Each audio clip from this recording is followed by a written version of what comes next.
University of South Carolina's Board of Trustees is scheduled to vote on the school's next president. But some faculty, alumni, and students are saying not so fast. In fact, our Georgia Godfrey has a look at some of the potential consequences of this upcoming vote.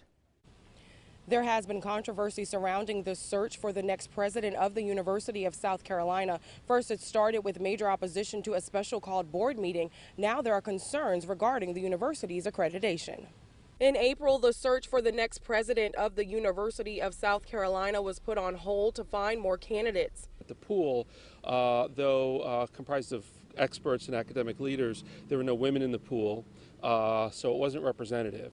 But last week, a special meeting was called to vote one of the original candidates in as president. Frankly, it seems like a betrayal, which I know sounds like a big word, but when the Board of Trustees tells you there's a new process in town, a new process in play, we have an interim president appointed. The meeting created opposition from thousands of students, faculty, and alumni, and a restraining order was granted stopping the vote.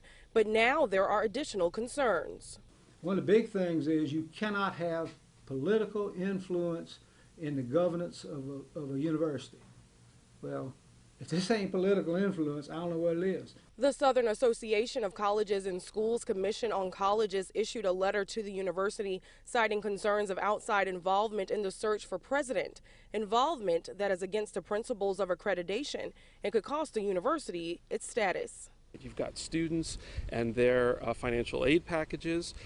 You have millions of dollars in research contracts, and those are contracts that are let with people from around town here. So, as I say, massive amounts of potential economic impact here. Despite a temporary restraining order stopping that meeting last week, the Board of Trustees is scheduled to meet Friday morning to continue with that vote.